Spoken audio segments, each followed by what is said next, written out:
नमस्कार, good morning. स्वागत है आपका मगरा न्यूज पर। तारीख आज हो चुकी है 28 दिसंबर 2022। दिन है बुधवार, हिंदी तिथि पौष मास शुक्ल पक्ष की पंचमी।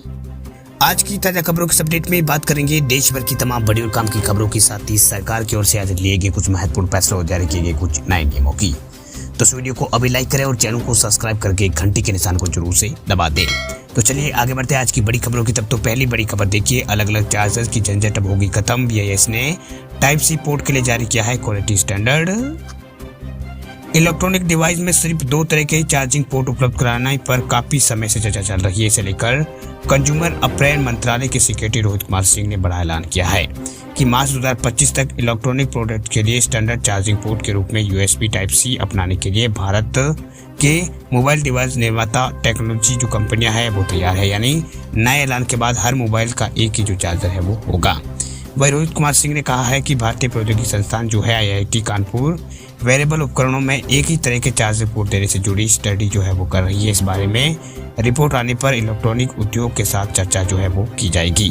वही कंपनियों का मानना है कि भारत को ग्लोबल सप्लाई चेन को ग्लोबल टाइमलाइन के साथ जोड़ने की कोशिश करनी होगी। वही सूत्रों के मुताबिक भारत में यूरोपीय यूनियन के लागू होने के बाद 3 महीने यहाँ पर ये शुरू हो जाएगा। वही यूरोपीय यूनियन के निर्देश के मुताबिक स्मार्टफोन के लिए 28 दिसंबर 2024 तक और लैपटॉप के लिए 2026 तक common USB type C charger अनिवार्य होगा।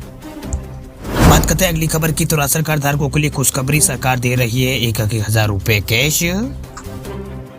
राशन कार्ड धारकों के लिए बहुत ही बड़ी खुशखबरी। जैसे अगर आपके पास भी राशन कार्ड है तो अब सरकार की ओर से आपको जनवरी महीने में 1,000 रुपए दिए जाएंगे।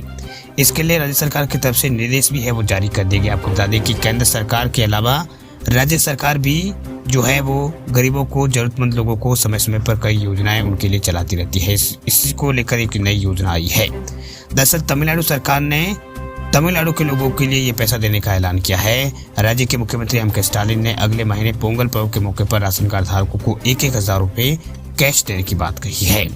वही तमिलनाडु के मुख्यमंत्री ने आदेश देते हुए कहा है कि अगले साल यानी पर अगले महीने पोंगल के मौके पर राशन कार्ड धारकों को 1,000 रुपए देने का यहाँ पर वादा किया है। वह सरकार हर साल पोंगल त्योहार के मौके पर गरीबों को कुछ न कुछ राशि यहाँ पर देती है। इसके साथ ही उपहार के रूप में चावल, चीनी जैसे सामान भी तमिलनाडु राज्य के अंदर दिए जाते हैं। वह एक सरकारी बयान के मुताबिक 1,000 रुपए देने के अलावा सभी राशन कार्ड धारकों के इस उपहार के रूप में चावल भी दिए जाएंगे। आपको बता दें कि यह आदेश श्रीलंका पुनर्वास शिविरों में भी रह रहे परिवारों पर भी लागू होगा। वही सरकारी बयान के मुताबिक लाभार्थियों को 1 किलो चावल और 1 किलो चीनी भी दी जाएगी। वही सरकार की ओर से लिए गए इस फैसले का फायदा राज्य के करीब 2 करोड़ से ज्यादा राशन कार्ड धारकों को होगा। इस फैसले से सरकारी खजाने पर करीब 2,356 करोड़ से भी ज्यादा का बोझ यहाँ पर आएगा। चलिए बात करते हैं अगली खबर की। तो बीते 24 घंटों में भारत में कोरोना के सामने आए हैं 157 नए मामले। भारत में कोरोना के नए मामलों में लगातार अभी जो है बढ़ोतरी जो है अभी होती जा रही है। पिछले 24 घंटों में पूरे देश में कोरोना के 157 मामले आए हैं। पिछले 24 घंटों में 57,722 लोगों का कोरोना यहाँ पर वैक्सीन भी उनको दी गई है। वह भारत में अभी 3,421 कोरोना मरीज है। वही सक्रिय मामले जो है 0.1% है। वही देश में अब टेस्टिंग जो है बढ़ रही है। चीन और जापान के बाद अब भारत में भी कोरोना का नया वेरिएंट जो है वो सामने आया है। इस वेरिएंट का जो नाम है वो BF7 है, जिसे चीन में जिसने यहाँ पर तबाही मचा रखी है। WHO के मुताबिक BF7 कोरोना का अब तक का सबसे तेजी से फैलने वाला वेरिएंट है। वही केंद्रीय स्वास्थ्य मंत्रालय की ओर से जारी अपडेट के आंकड़ों के अनुसार कोरोना वायरस संक्रमण के मामले पिछले 24 घंटों में 157 नए मामले आए हैं। रिकवरी रेट जो है अभी 98% से भी ज्यादा है। पिछले 24 घंटों में 163 लोग भारत में ठीक भी हुए हैं। वही भारत में अब तक यहाँ पर कोरोना के नए मामलों में यहाँ पर जो है इजाफा इतना नहीं हो रहा है जितना पहले यहाँ पर होता था। लेकिन सरकार की ओर से यहाँ पर लगातार जो टेस्टिंग है वो की जा रही है। बात करते हैं अगली खबर की। तो प्राइवेट और सरकारी अस्पतालों में अलग अलग दामों पर मिलेगी नेजल वैक्सीन। नाक के जरिए दी जाएगी कोविड की बूस्टर डोज। भारत बायोटेक की जो इंस्टरनल नेजल जो कोरोना वैक्सीन है INCOVAX, उसकी कीमतें जो है अभी तय कर दी गई है। प्राइवेट अस्पतालों में इसकी एक डोज की कीमत 800 रुपए होगी। इस पर 5% GST भी लगेगा। वही सरकारी अस्पतालों में इस वैक्सीन की कीमत 325 रुपए होगी। वही पिछले ही हफ्ते यहाँ पर INCOVAX जो वैक्सीन है, जो नया टीका जो है इसको यहाँ पर टीकाकरण कार्यक्रम में शामिल किया गया था। वही इंस्टानेजल वैक्सीन जो है वो बूस्टर शॉट के रूप में मंजूरी इसको यहाँ पर मिली है। वही भारत द्वारा विकसित दुनिया की पहली जो है इंस्टा नेजल वैक्सीन है, यानी ये वैक्सीन जो है नाक के जरिए दी जाएगी। वही भारत बायोटेक ने नेजल वैक्सीन को वॉशिंगटन विश्वविद्यालय के सहयोग से तैयार किया है। वही नेजल स्प्रे वैक्सीन को इंजेक्शन की बजाय नाक से दिया जाता है। ये नाक के अंदरूनी हिस्सों में इम्यूनेशन जो है वो तैयार करती है। कोरोना के सबसे पहले यहाँ पर जो कोरोना है सबसे पहले नाक के जरिए ही हमला करता है। ऐसे में ये वैक्सीन यहाँ पर नाक में प्रतिरक्षा बनाता है। बात करते हैं अगली खबर की, तो नए साल से पहले सरकारी कर्मचारियों के लिए खुशखबरी, सरकार ने बढ़ाया है 12% भत्ता।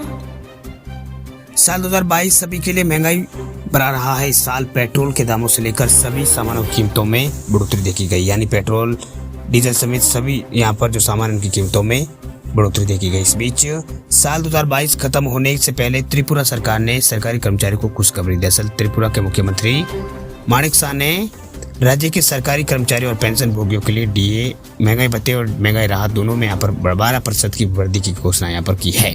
वह ये बढ़ोतरी जो है वो 1 दिसंबर से लागू होगी। वृद्धि की घोषणा के साथ ही राज्य सरकार के कर्मचारियों का डीए जो भी 8 से बढ़कर 20% हो गया है।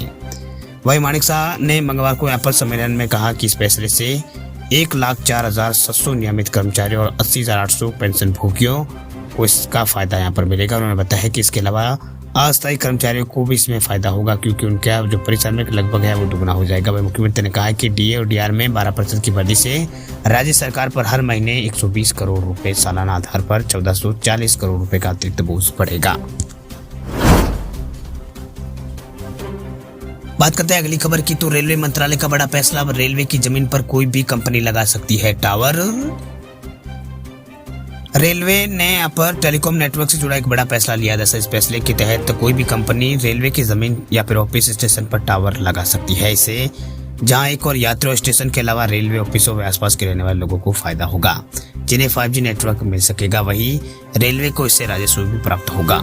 अब तक रेलवे की जमीन में स्टेशनों या ऑफिसों पर टेलीकॉम नेटवर्क के लिए टावर रेलवे की यहाँ पर पीयूसी जो रेलटेल है वही लगाती थी, जो कि अब 5G नेटवर्क आ चुका है।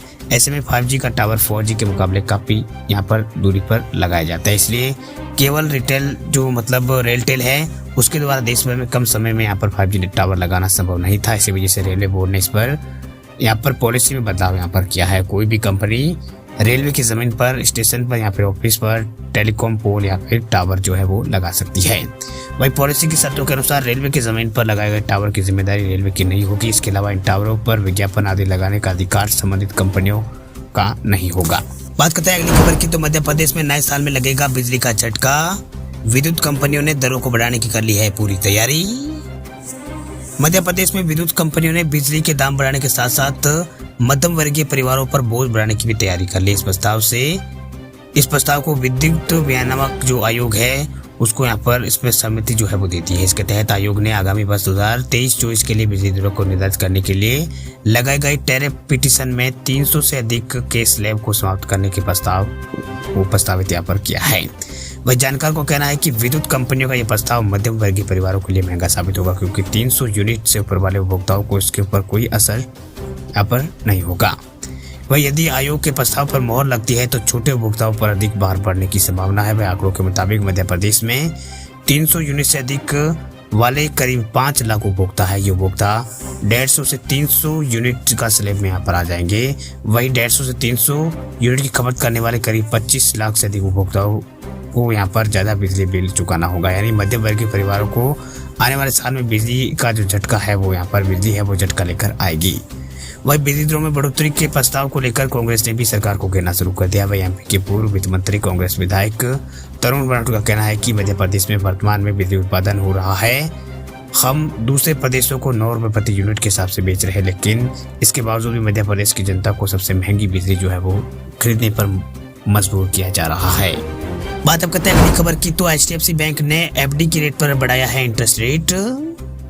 देश के सबसे बड़े निजी बैंक स्टेट यहाँ पर जो HDFC बैंक है, HDFC बैंक उसने 2 करोड़ से 5 करोड़ रुपए से अधिक की जो बल्क फिक्स डिपॉजिट है उसकी ब्याज दरों में बढ़ोतरी की है। वह बैंक की आधिकारिक वेबसाइट के अनुसार नई दर जो है वो कल यानी 27 तारीख से प्रभावी हो गई है। वही संशोधन के बाद HDFC बैंक वर्तमान में 7 दिन से लेकर 10 वर्षों में मैच्योर होने वाली बल्क FD पर 4.5% से लेकर 7% और वरिष्ठ नागरिकों के लिए 5% से 7.75% ब्याज दर जो है प्रदान कर रहा है। वही आम जनता 15 महीनों में 2 साल में मैच्योर होने वाली एफडी पर अधिकतम 7% ब्याज दर प्राप्त कर सकती है, जबकि वरिष्ठ नागरिक 5 साल और 1 दिन से 10 साल में मैच्योर होने वाली एफडी पर अधिकतम 7.75% का जो ब्याज है वो प्राप्त कर सकते हैं। बता दें कि केवल वरिष्ठ नागरिक और सेवानिवृत्त कर्मचारी जो निवास व्यक्ति है वो कम से कम 60 वर्ष की आयु के हैं, उनके लिए मानक दरों में अधिक ब्याज जो दर है उनके लिए वो पात्र है। वह वरिष्ठ नागरिकों को लाभ के लिए एचडीएफसी बैंक ने अपनी वेबसाइट पर उल्लेख किया है कि 0.25% यानी 50 बेसिस पॉइंट के मौजूदा प्रीमियम के ऊपर उन वरिष्ठ नागरिकों को दिया जाएगा जो 5 करोड़ से कम की एफडी का बुक जो है वो कराना चाहते हैं। चलिए बात करते हैं अगली खबर की। तो पीएम किसान सम्मान निधि योजना को लेकर बड़ी खबर देखिए। नए साल में इस दिन किसानों को मिलेंगे 2000 रुपए। पीएम किसान सम्मान निधि योजना को लेकर बड़ी खबर निकल कर आई। दरअसल देश के ज्यादातर किसानों को आर्थिक स्थिति अभी बेहतर नहीं है, बल्कि यहाँ पर बहुत से ऐसे किसान हैं जो यहाँ पर पीएम किसान सम्मान निधि योजना की 2000 के ऊपर भी यहाँ पर 2000 रुपए के ऊपर ही निर्भर रहते हैं। दरअसल देश में ज्यादातर जो किसान हैं उनकी आर्थिक स्थिति बेहतर नहीं है। बहुत से ऐसे किसान हैं जिन्हें फसल का नुकसान झेलना पड़ता है। ऐसे में केंद्र सरकार किसानों की आर्थिक मदद पहुंचाने के मकसद से कई योजनाएं चलाती रहती है। इसी तरह एक योजना का नाम पीएम किसान सम्मान निधि योजना है। इस निधि योजना के तहत 12 किस्तों में यहाँ पर किसानों को पैसे दिए जा चुके हैं। वही देश में करोड़ों किसान अब 13वीं किस्त का बेसब्री से इंतजार कर रहे हैं, यानी बेसब्री से इंतजार कर रहे हैं। कहा जा रहा है कि किसानों को अगले माह यानी जनवरी में 13वीं किस्त के पैसे जारी हो सकते हैं। बता दें आपको कि पीएम किसान सम्मान निधि योजना के तहत किसानों को हर साल 6000 रुपए सरकार की ओर से मुहैया कराए जाते हैं। ये किसानों को 3 किस्तों में दिए जाते हैं। वही हर किस्त में 2000 रुपए मिलते हैं। वह 4 महीनों में एक बार किस्त मिलती है। वह साल 2018 में इस योजना की शुरुआत की गई थी। अब तक 12 किस्तें जो है किसानों को मिल चुकी है, यानी 12 किस्तें जो है अभी तक दी जा चुकी है। अब 13वीं किस्त का किसानों को इंतजार है। वही इन दिनों पीएम किसान सम्मान निधि योजना से लाभ हासिल करने वाले किसानों को वेरिफिकेशन अभी चल रहा है। फिलहाल स्कीम से कई लोगों ने गलत तरीके से लाभ लिया है, जिनकी पहचान करके उनका नाम हटाया जा रहा है। वही किसी वजह से आपका भी नाम अगर बाहर ना हो जाए, अगर इसलिए यहाँ पर आपका नाम बाहर ना हो जाए, अब इसलिए आपको अभी केवाईसी जो है उसके अंदर आपको केवाईसी में लैंड रिकॉर्ड्स का वेरिफिकेशन आपको जरूर करा लेना चाहिए। साथ ही लाभार्थी लिस्ट में अपना नाम चेक करते रहना चाहिए। दरअसल 12वीं किस्त के दौरान कई ऐसे किसानों को नाम कट गए थे जो उत्तर प्रदेश से ही थे। उनमें 21 लाख किसानों को यहाँ पर उत्तर प्रदेश में नाम हटाए गए थे। यानी वही पीएम किसान सम्मान निधि योजना से अभी जो है फिलहाल 8 करोड़ से अधिक किसान जुड़े हुए हैं।